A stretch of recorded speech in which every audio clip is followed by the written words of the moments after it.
성경에 그 용어가 나오진 않지만은 꼭 알아야 될 단어, 꼭 실천해야 될 단어들이 있습니다. 예를 들어 삼위일체, 이 단어는 성경에 나오진 않습니다. 그러나 성부, 성자, 성령 하나님의 그 연합 사역 속에서 우리 택함 받고 구속함 받고 또 인침을 받았기에 우리는 그분을 늘 찬양합니다. 또 한 단어가 있습니다. 헌신이라는 단어입니다. 헌신이라는 단어 자체도 성경에 나오지는 않습니다. 그러나 그 의미는 우리 신앙생활에서 빼놓을 수 없는 그런 단어라 할 수 있습니다. 자, 헌자, 바친다 하는 뜻이죠. 신, 몸을 뜻합니다. 그러니까 사전적인 의미는 몸을 바친다 하는 것이. 그러나 성경적인 의미를 보면은 자기의 몸뿐 아니라 자기의 생명, 자기의 영혼 및 자기에 속한 모든 것을 하나님께 드린다 하는 뜻입니다. 자, 그렇다면 이 자리에 계신 분들은 헌신의 정의에 합당한 그런 삶을 살고 계십니까? 이 성경, 우리 창세기엔 특별히 처음 나오는, 성경 전체에서 처음 나오는 그런 단어들, 사건들이 많습니다. 오늘 여기도 보면 성경에서 처음으로 드림이라는 이런 표현이 나오고 있습니다. 자, 근데 이 드림은 받음을 전제로 하죠. 아무리 드려도 상대방이 그것을 받기를 거부하거나 받기는 싫은데 주니까 성의를 봐서 할 수 없이 받는다면 그 드림은 낭비일 뿐입니다. 우리가 하나님께 시간을 드리고 물질을 드리고 정성을 드리는데 하나님께서 그것을 연락, 기뻐받지 않으신다면 우리의 드림은 헛수고가 되고 맙니다. 오늘 본문을 보니까 한 사람의 드림은 하나님께서 기뻐받으셨는데 다른 사람의 드림은 하나님께서 받지 않으셨습니다. 왜 그럴까요? 어떻게 드려야 하는 것이 과연 하나님이 기뻐받으신 것인지, 우리 헌신의 삶, 우리 예배자의 삶을 함께 살펴보려고 합니다. 자, 우리 창세기 3장, 우리 한 두 주 전에 3장 15절을 했습니다. 거기 보면은 이제 인간으로 하여금 타락하게 한 그 뱀에게 대한 하나님의 저주가 선포되고 있습니다. 뱀과 여자가 원수가 되게 하고 뱀의 후손도 여자의 후손과 원수가 되게 하리라는 겁니다. 여자의 후손은 뱀의 머리를 상하게 할 것이고 뱀은 여자의 후손의 발꿈치를 상하게 할 것이라고 합니다. 자, 그러면서 이제 뱀에서 아담과 하와에게 하나님께서 딱 방향을 돌리십니다. 그러면서 그들에게 또 징계하시죠. 아담과 하와의 삶 속에 수고와 고통이 계속될 것이라 말씀했습니다. 자, 그런 상황에서 얼마나 낙담이 됩니까? 이제 우리는 그냥 땅을 빡빡 끼면서 농사를 지어야 되는구나, 땀 흘려야 되는구나, 힘들구나. 그런데 무슨 사건이 나옵니까? 아담이 자기 아내의 이름을 짓는 사건이 나옵니다. 이름을 뭐라고 줘요? 하와. 우리 지난주에 어떤 분이 하와라는 이름이 있고 또 성경 어디 보니까 이브라고 나오는데 하와와 이브가 같은 사람입니까? 물어요. 하와는 히브리 말이죠. 라틴 말로 에바, 영어로 이브, 같은 사람이죠. 자, 근데 그 뜻이 뭐예요? 모든 산자의 어머니. 자, 선악과를 따보면 반드시 죽으리라 하나님께서 말씀하셨어요. 그리고 이제부터는 고생문이 활짝 열렸습니다. 그럼에도 불구하고 왜 아담이 아내의 이름을 하와, 모든 산자의 어머니라 이렇게 지었을까요? 앞으로 이 저주받은 땅에서 농사지면서 고통 가운데 살아야지만, 그러나 하나님께서 여자의 후손을 통해서 회복시킬 것이라는 그 은혜 언약을 딱 붙들었기 때문이죠. 하나님과의 관계 단절이 죽음을 뜻합니다. 그러나 그럼에도 불구하고 생명을 갖기를 원하는 간절한 바람이 아담과 하와에게 있었습니다. 자, 하나님께서 이 구원의 역사가 완성될 때까지 뱀의 후손과 여자의 후손은 계속 갈등을 할 겁니다. 바로 그 갈등이 이 창세기 4장에 벌써 나오고 있습니다. 아담과 하와가 에덴 동산에서 추방되었지만 생육하라, 번성하라 하는 그 복은 취소되지 않았습니다. 그래서 아담과 하와가 동침해서 마침내 아들을 낳게 됩니다. 자, 이 동치마다 해당되는 히브리어 야다, 그건 알다, 뭐 이해하다 하는 뜻이지만 그러나 이 부부관계를 갖다 하는 그런 의미도 있습니다. 자, 드디어 아들이 낳았어요. 얼마나 기쁘겠습니까? 그들은 크게 기뻐하면서 그 이름을 카인, 얻었다 하는 거죠. 얻었다, 드디어 얻었네 하는 거죠. 그래서 하와가 여호와로 말미암아 득남하였다. 사실 직역하면 내가 여호와와 함께 한 남자를 얻었다 하는 거죠. 하와는 가인이 바로 하나님이 약속하신 그 여자의 후손인 줄 알았어요. 그러나 가인이 자라면서 행하는 그 모습을 보니까 이거는 여자의 후손이 아닌 뱀의 후손의 모습을 보여주고 있습니다. 그러다 보니 둘째를 낳는데 기쁘지가 않아요. 그래서 그 이름 뭐라고 지어요? 아벨. 히브리 말로는 하벨이죠. 헛되이 행하다, 허망하다 하는 뜻이. 자, 전도서에서 이 단어가 여러 차례 나오죠. 우리 유명한 구절이죠. 우리 같이 한번 읽겠습니다. 전도서 1장 2절 시작. 전도자가 이르되 헛되고 헛되며 헛되고 헛되니 모든 것이 헛되도다. 아니, 그 많고 많은 이름 중에서 하필이면 헛되다 하는 이름을 지을 수가 있습니까? 아마 가인이 자기들을 이제 곤경에서 건져낼 자가 아닌 것을 알았을 때 아마 실망이 컸던 것 같습니다. 사실 가인은 하나님께 순종하지 않는 자로서 죄를 안고 태어난 어떤 죄로 물든 인류를 대표한다고 할 수 있습니다. 그에 반해서 아벨은 하나님 앞에서 의롭게 살았던 자입니다. 그러니까 이 아벨과 가인은 벌써 다른 종류의 인간인 것을 알 수 있어요. 아담과 하와 한 배에서 나왔는데 두 종류의 인간이 나오기 시작합니다. 그러니까 창세기 4장에서 중요한 것은 아담과 하와가 죄를 지은 다음에 태어난 인간의 모습이 과연 어떨까 하는 거예요. 좀 달라졌을까? 아니면 여전히 그대로일까? 아니면 더 악해질까 하는 거예요. 가인은 죄인으로 태어나서 죄에게 끌려가는 그런 인간을 대표하고, 아벨은 뭐 하나님께 받으시는 예배를 드렸지만 결국은 죽을 수밖에 없는 그런 인간의 운명을 보여줍니다.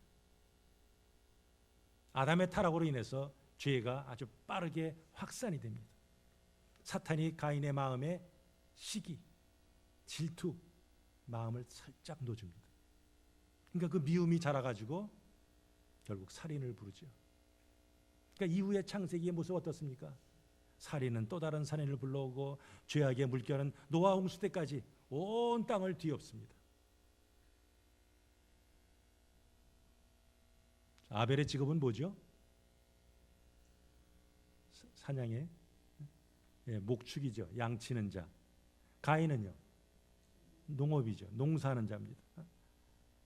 아버지가 땅을 갈아서 농사를 지니까 아마 장남으로서 가인이 뭐 농사일을 이어받을 수 있겠다 생각할 수 있습니다. 자, 그런데 본문에 보니까 가인과 아벨 두 사람이 언급되는 순서가 동일하지 않습니다. 뭐 출생할 때는 당연히 가인이 먼저 이름이 나옵니다. 그러나 이 사람들이 지금 뭘 하고 있나? 직업을 소개할 때는 아벨의 이름이 먼저 나옵니다. 그리고 이들이 제사를 드렸다 할 때는 또 가인의 이름이 먼저 나옵니다. 그러나 그 제사를 지내서 하나님께서 어떻게 응답하셨나 설명할 때는 또 아벨의 이름이 먼저 나옵니다. 저 왜 장남부터 계속 소개하지 않고 장남이 나왔다, 차남이 나왔다, 장남이 나왔다, 차남이 나왔다 이럽니까? 그래서 이것만 봐도 가인과 아벨 사이에 지금 보이지 않는 긴장, 어떤 구조가 있음을 알 수 있습니다. 또 어떤 면에서 동생 아벨이 형보다는 좀 나은 것을 의도적으로 지금 창세기 기자가 부각시키는 것이라 볼 수도 있습니다. 이는 나중에 아벨의 제사가 하나님께 받아들여진 반면에 가인의 제사는 그렇지 못한 데서 또한 분명하게 드러납니다. 자, 이제 이들이 장성했어요. 세월이 흐르는 어느 때에 가인은 땅의 수산으로 제물을 삼아 하나님께 드렸습니다. 또 아론도 자기 직업이 목축인지라 양의 첫 새끼와 그 기름으로 드렸는데 여호와께서 성경은 뭐라 되어 있어요? 아벨과 이렇게 나오죠. 아벨과 그 제물은 받으셨으나 가인과 그 제물은 받지 않으셨어요. 거기 받다에 해당되는 이 히브리어 샤는 주목하다, 관심 있게 보다 하는 뜻이 있습니다. 그러니까 아벨이 하나님께 예배드리러 와서 그 제사를 드리고 그리고 돌아가는 그 모든 모습이 하나님께서 일일이 다 지켜보셨어요. 참 기특하구나. 하나님께서 관심 있게 계속해서 보셨습니다. 그러나 가인 어떻습니까? 가인 왔나? 그냥 그 정도죠.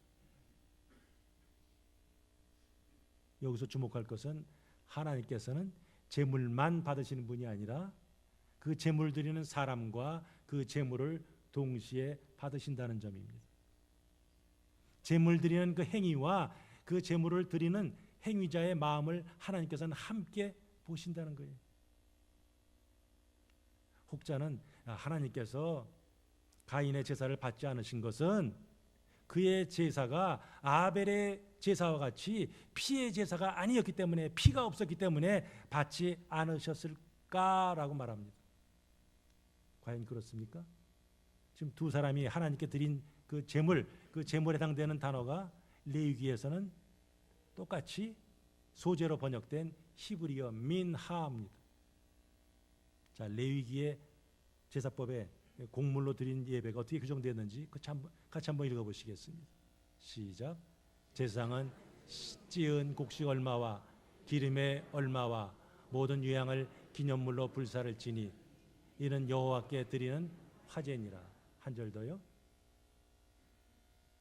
시작. 너희의 처음 익은 곡식가루 떡을 대대 여호와께 거제로 드릴지니라. 곡식을 어떤 때는 태워요. 화제. 또 곡식을 이렇게 하나님께 들어올려요. 하나님 받으세요. 거제. 뭐 요제는 뭐예요? 이렇게 흔드는 거. 이게 요제죠.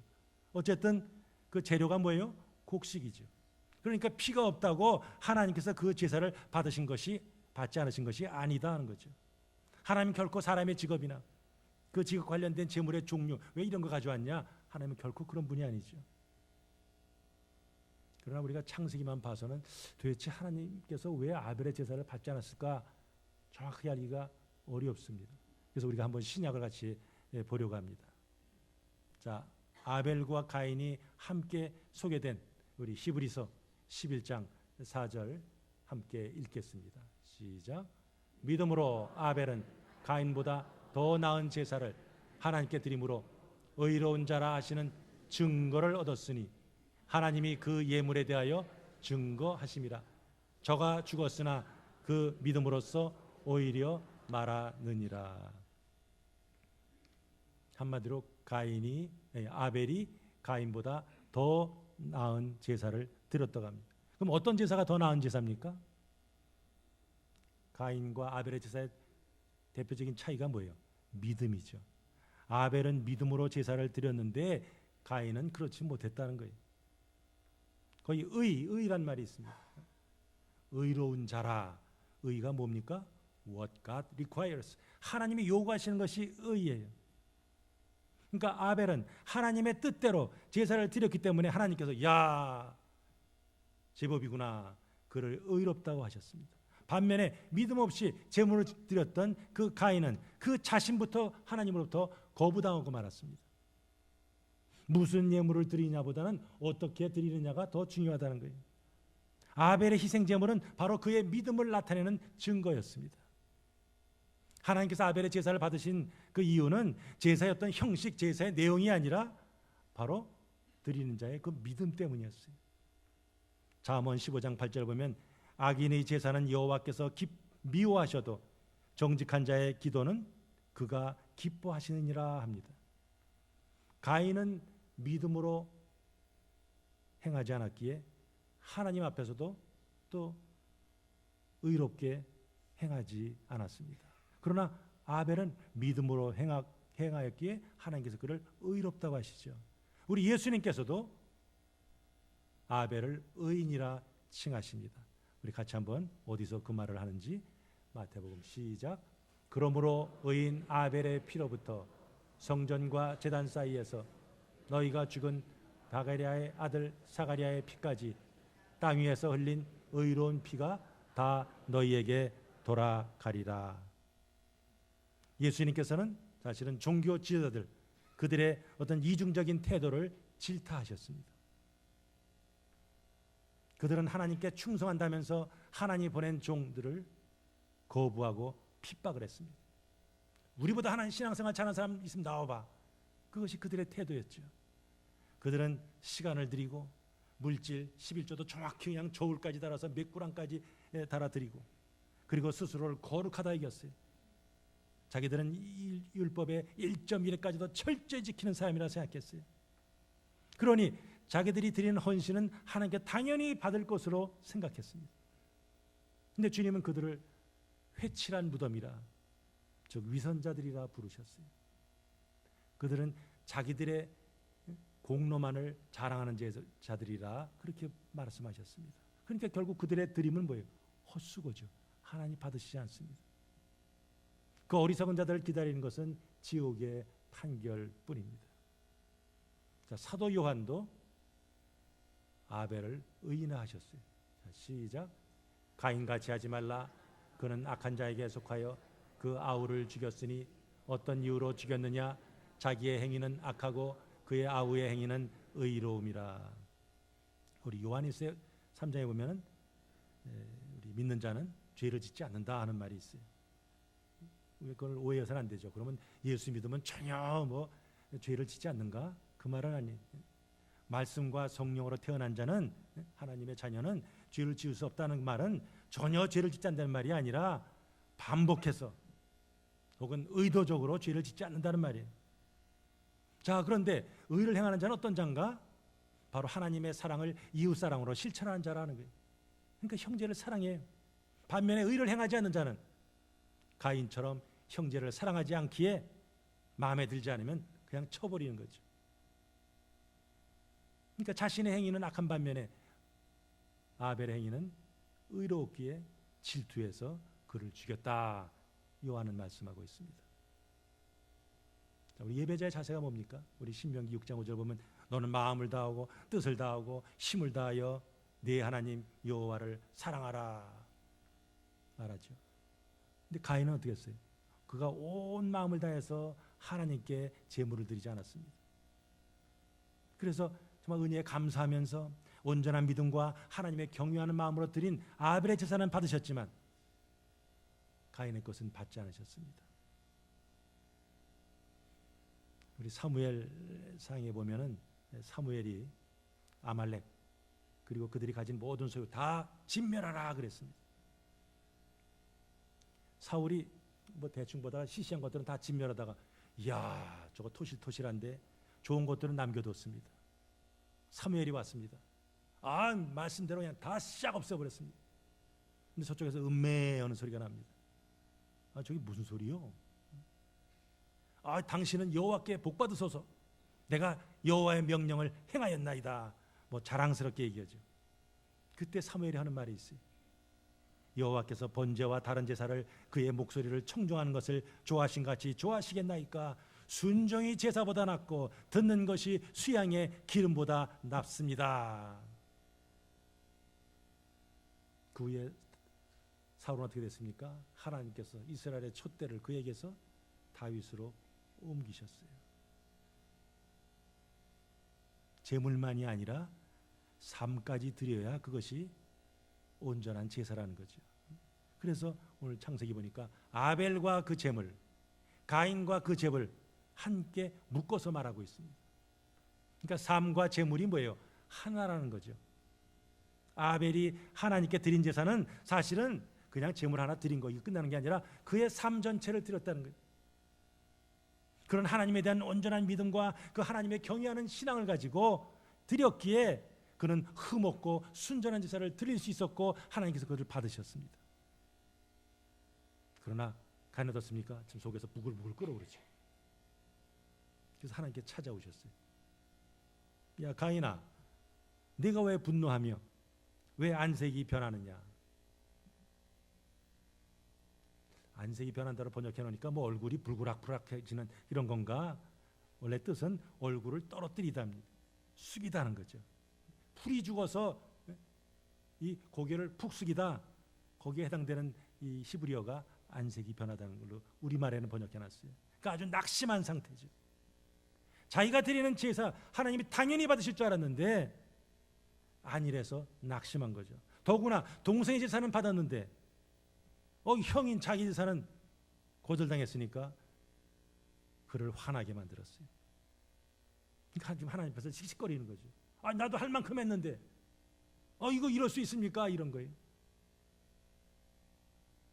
그때 하나님께서 네가 선을 행하면 어찌 낯을 들지 못하겠느냐. 낯을이란 말이 있지만 원어에는 사실 낯이란 말이 없어요. 우리말 번역하는 사람이 그냥 일부러 갖다 하나 더 집어넣은 거죠. 내가 잘한다면 들지 못하겠느냐 하는 거죠. 네가 떳떳하게 행동했으면 마음 편하게 고개를 들을 수 있다는 거예요. 선을 행하지 아니하면 죄가 문에 엎드렸느니라. 어떤 짐승을 잡기 위해서 딱 그냥 움크리고 있어서 있는 그런 짐승의 모습으로 표현하죠. 여차하면 그냥 달려들어서 해치우려는 그런 자세로 지금 누가요? 죄가 지금 이 가인을 통해서 뭔가 하려고 하는 거예요. 그러니까 하나님께서 지금 그걸 막으시는 거죠. 죄가 너를 원하나 너는 죄를 다스릴지라. 가인아, 지금 내 마음속에 지금 시기가 있고 지금 살해가 있어. 그거 내가 좀 다스려라, 컨트롤해라. 지금 주님께서 경고하시는 거죠. 그러나 평소에 믿음으로 행동하지 않는 가인이 하나님 말을 제대로 귀담아 들을 리가 없죠. 그래서 아벨을 불러서 들에서 쳐 죽여서 그는 인류 최초의 살인자가 됩니다. 좀 더 자세한 건 이제 다음 주에 살펴봅니다. 우리 10절에 보면은 내 아우의 핏소리가 땅에서부터 내게 호소하느니라. 그 아벨의 흘린 피가 그냥 그 땅을 흥건히 적실 정도로 아주 무참히 죽였다는 거죠. 아담과 하와 그 부모가 범죄한 것처럼 가인도 하나님 말씀대로 순종하지 아니하고 엉뚱하게 나가면서 좀 이런 살인이란 무서운 짓을 저질렀습니다. 자, 이것이 오늘의 본문의 스토리입니다. 오늘 본문을 통해서 우리가 예배자로서 우린 과연 그럼 어떤 삶을 살아야 될 것인가 세 가지로 살펴보려고 합니다. 같이 한번 첫 번째 거 읽겠습니다. 시작. 죄를 멀리해야 합니다. 하나님은 지금도 이 자리에 계신 우리 한 분 한 분 중심을 딱 들여다보십니다. 땅의 것만 관심이 있으면 왜 저 사람은 되는데 난 안 됐지? 저 사람은 큰데 난 작지? 계속 불평이 나오고 원망이 나오죠. 그러나 하나님 나라에 관심이 있으면 부족한 나를 택하신 주님 감사와 찬양과 헌신이 나오게 되어 있습니다. 자, 중심에 하나님을 모시지 않으면 어떻게 됩니까? 그럼 당연히 죄가 이끄는 대로 기울어질 수밖에 없어요. 가인이 그랬어요. 하나님 말씀을 청종하지 아니하고 하나님과 올바른 관계를 갖지 않았으니 어찌 그 제사가 바른 제사가 되겠습니까? 그렇게 죄악된 삶을 살면서도 자기가 드리는 제사는 뭐 받겠지, 하나님 받으시겠지 생각했다가 안 되니까 그는 크게 고개를 떨구고 낙심했어요. 믿음이 없어도 그냥 이 자리에 앉아 있으면, 예배드린 자리에 앉아 있으면 하나님 받으신다, 하나님 복 주신다, 착각하지 말라고 성경은 말하죠. 가인은 하나님께 드리는 데 관심을 갖지 않았습니다. 오히려 드렸으니까 하나님 내게 뭘 주겠지, 오히려 그것만 관심을 두었어요. 십자가 달리신 예수 그리스도, 그분 앞에서 우리 자신의 죄악된 모습을 발견하면서 우리는 하나님 앞에 자비를 늘 구해야 합니다. 십자가를 통한 이 하나님의 은총, 이것은 우리가 뭐 했기 때문에 하나님께서 야, 참 너 대단하구나, 이거 가져라 주신 것이 아니라는 거죠. 그냥 은혜 가운데 아직 이 세상이 창조되기 전에 하나님께서 이미 우리를 택하시고 작정하시고 때가 되면 우리에게 믿음을 주시고 그리고 주님을 섬기게 하셨어요.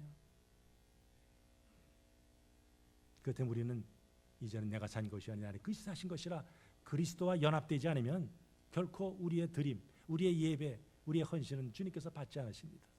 그러므로 우리 죄를 멀리하는 삶을 살아야지. 두 번째는요, 시작. 믿음에 온전히 서야 합니다. 비록 아벨의 육체적인 그 고난과 죽음이 이 세상에서는 실패한 인생 같습니다. 아이고 죽었네, 묻혔네, 끝났구나. 그러나 하나님 앞에서는 아벨은 진정한 믿음의 승리자로 서 있습니다. 그래서 그는 여전히 살아서 자기의 믿음을 증거하고 있다고 성경은 말하고 있습니다. 아벨의 행적이 이 성경에 기록되었기 때문에 그의 신실한 행동이 여러 세대에 걸쳐서 지금부터 훨씬 그 옛날 4,000년 그 이전에 그 얘기인데도 불구하고 오늘까지 우리에게 전해져 내려오고 있습니다. 그래서 오늘도 이 아침에 저희들은 이 아벨의 믿음의 제사에 대해서 이렇게 이야기하고 있습니다. 우리의 믿음은 하나님은 창조주, 하나님은 우리 인생의 주관자, 그것을 인정하는 데부터 시작됩니다. 아무것도 아닌 우리가 믿음으로 의롭게 되어서 아벨처럼 하나님 앞에 나가서 하나님 앞에 예배드릴 수 있음, 이게 얼마나 대단한 일입니까? 우린 이것을 위해서 평생을 감사해도 부족함이 없습니다. 하나님 우리 행위 자체보다 우리의 믿음을 먼저 보십니다. 예배 시간에 이 예배당에 앉아 있다고 다 예배 드리는 것이 아니라는 거예요. 아벨처럼 평소에 하나님과 올바른 관계를 맺고 있어야 예배당에 와서도 참된 예배를 드릴 수 있다는 거예요. 예배 정신은 자신을 포함한 모든 것을 하나님께 드리는 데 있어요. 하나님의 나라와 의를 먼저 구하는, 하나님께 우선순위를 구하는, 우리의 삶 전체를 하나님께 드리는 그런 거룩한 산제사를 드려야 그게 참된 예배라는 겁니다. 찬양을 드리고 기도를 드리고 헌금을 하고 봉사하는 모든 활동, 이것이 하나님에 대한 사랑, 하나님에 대한 헌신의 자연스러운 표현이 돼야지 남들에게 과시한 것이나 비교하기 위한 것이 되어서는 안 됩니다. 우리 마지막으로요, 같이 읽겠습니다. 시작. 의를 행해야 합니다. 하나님의 자녀들은 나 죄 멀리했어, 피했어, 나 죄 안 졌어, 그걸로 만족해서는 안 되죠. 적극적으로 하나님이 원하시는 삶을 살아가야죠. 그게 바로 의를 행하는 삶입니다. 근데 우리는 완전한 순종을 할 수가 없어요. 우리가 율법에 나온 613가지 계명을 100% 온전히 우리 일생 동안 지킬 수가 없습니다. 그래서 하나님께서는 그 아들 예수 그리스도를 이 땅에 보내셨어요. 예수님이 우리를 대신해서 그 모든 율법을 다 순종하시고 우리 죄를 대신 지시고 십자가에서 죽으심으로 하나님의 완전한 의를 이루셨어요. 우리 예수는 완전한 의인이에요. 우리는 죄인이었어요. 그러나 우리가 예수 그리스도를 믿음으로 우리도 예수님과 연합된 삶이 되었어요. 예수님 때문에 덩달아 우리까지도, 예수 믿는 우리까지도 하나님께서 의롭다 인정해 주시는 거죠. 칭의죠. 아직 우리 속에 깨지지 못한 부분이 있고 성숙되지 못한 부분이 있지만, 그러나 예수 그리스도 믿은 그 믿음 하나, 그 겨자씨만한 믿음 하나, 그거 보시고 우리를 사망에서 생명으로 심판을 받지 않는 자로 우리를 만드셨다는 거죠. 그렇다면 지금 우리에게 원하시는 것은 뭡니까? 이제는 내가 좀 뭐 했네, 자기 의를 버리고 예수 그리스도를 믿으라 하는 거죠. 그분의 말씀대로 살라는 거죠. 우리가 어떻게 믿음의 공동체 안에서 하나님의 일을 실천할 수 있는지 한번 구체적으로 생각해 봐야 합니다. 우리 모두 이 자리에 계신 분들은 다 그리스도 안에서 영적인 가족이죠. 하나님께서 한 교회 안에서 교제하게 하신 형제 자매를 정말 진심으로 사랑하고 섬겨야 합니다. 누가 잘나고 못나고 판단하고 정죄할 것이 아니라 믿음의 지어 온전케 하신 주님, 그분을 바라면서 함께 손에 손을 맞잡고 주님 원하신 일을 함께 감당해야죠. 순종과 헌신의 공동체가 되어서 하나님이 주목하시는 교회, 건강한 교회, 하나님의 관심이, 아벨의 제사를 계속해서 지켜보셨던 그런 주님의 관심이 있는 교회가 되도록 우리 모두가 하나 되어서 힘써야겠습니다. 또 교회 안에서뿐만 아니라 교회 바깥에서 우리 지역사회를 통해서 우리 교회가 무엇을 섬길 수 있을까? 홈리스도 있겠고 선교지도 있겠고 여러 활동들이 있겠죠. 무엇을 할 것인지 선교회별로, 교회별로, 목장별로 고민하면서 구체적으로 그 사랑을 표현할 수 있어야겠습니다. 가정도 마찬가지죠. 우리에게 남편, 아내를 허락하시고 부모와 자식을 허락하신 주님, 하나님의 성령의 인도하심 속에서 서로 사랑하고 섬겨야죠. 그와 같은 의와 사랑을 실천할 때 예수 그리스도의 모습이 자연스럽게 드러나게 됩니다. 이제 말씀을 정리합니다. 하나님은 예물 자체에 관심이 있지 않으십니다. 예물을 드린 자의 중심을 보십니다. 의무감으로 하는지, 자기 과실을 위해서 하는 것인지, 아니면 우리를 사랑하사 십자가 달려 돌아가신 그 주님, 그 사랑에 감격해서 하는지, 그 동기를 살피시고 우리의 믿음의 저울에 달아보십니다. 참된 거룩은 우리의 심령을 감찰하시는 그 하나님의 시선을 늘 의식하는, 내가 지금 하나님의 앞에 있습니다 하면서 하나님 앞에 두려운 마음을 가지는 거죠. 사무엘상 16장 7절 보면 사람은 외모를 보거니와 나 여호와는 중심을 보느니라. 그 말씀을 우리 또한 기억해야 합니다. 하나님이 요구하시는 대로, 하나님이 원하시는 대로, 하나님이 뜻하신 대로 살 때 하나님이 그 사람을 받으십니다. 우리가 가진 모든 것이 다 뭐예요? 누구 거예요? 하나님 것이죠. 우리가 가진 시간, 우리가 가진 물질, 우리가 가진 재능, 이거 다 그분의 것입니다. 우리가 하나님 뜻대로 행하면서 그것을 주님께 드릴 때 하나님께서 연락 기뻐 받으시는 거죠. 내가 시간 드렸으니까, 내가 물질 드렸으니까, 내가 열심 다했으니까 그걸로서로 만족해서는 안 됩니다. 우리의 삶이 하나님께 영광이 되는지, 우리의 삶이 이웃에게 덕이 되고 유익이 되는지 늘 살펴야 합니다. 우리 주보에 우리 그 나눔 퀘스천들이 있습니다. 예배자로서 한번 각자의 모습을 돌아보시기 바랍니다. 하나님 받으신 예배를 위해서 우리가 온 정성을 정말 기울이고 있습니까? 아니면 집중하지 못하고 산만하고 왔다 갔다 하고 있습니까? 오늘은 어떤 은혜를 베푸시겠습니까? 이런 기대하는 마음을 가지고 예배에 참석하셨습니까? 오늘도 늦었네. 정신없이 달려와서 뒷자리에 살짝 앉고 있습니까?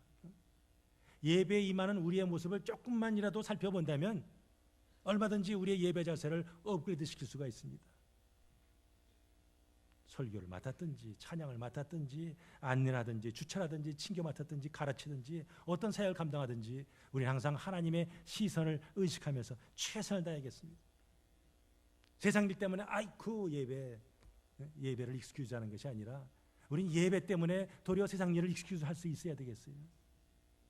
정말 이것이 나의 마지막 예배일지도 모르겠다는 그런 자세를 가지고 예배를 임할 때 어제와 똑같은 찬송을 불러도 마음이 뜨거워지고 같은 설교를 들어도 은혜가 임하게 돼 있습니다. 우리가 주님 믿고 섬기는 이 땅 쉽진 않죠. 광야 같은 삶을 저희들이 살고 있습니다. 그러나 그런 속에서도 하나님은 임마누엘, 여전히 믿는 자와 함께 하십니다. 그 길이 아무리 어렵고 힘들지라도 인도하신 하나님께서 함께 하시는 것을 믿을 때 우리 마음에 뭐예요? 기쁨이 있고 담대함이 있고 감사와 찬양이 나옵니다. 최선을 다해서 예배드리는 것은 우리의 책임이에요. 그 예배를 받고 안 받고 그거는 하나님의 소관입니다. 믿음이 없는 예배는 우상숭배와 다를 바가 없어요. 우리 모두가 아벨과 같은 그런 믿음의 예배를 드려서 하나님께 예배드리고 인정받고 그분이 기뻐하시는 그런 진정한 예배자가 되어야 합니다. 받은 바 하나님의 은혜에 감사하면서 믿음으로 헌신하면서 그 하나님의 사랑을 가정에서 교회에서 우리의 삶의 현장에서 함께 나누시길 바랍니다. 그럴 때 우리는 아벨과 같이 하나님께서 기억하시는, 하나님께서 기뻐하시는 그런 믿음의 사람들이 됩니다. 이 복을 받으시기를 주님의 이름으로 축복합니다. 아멘. 우리 같이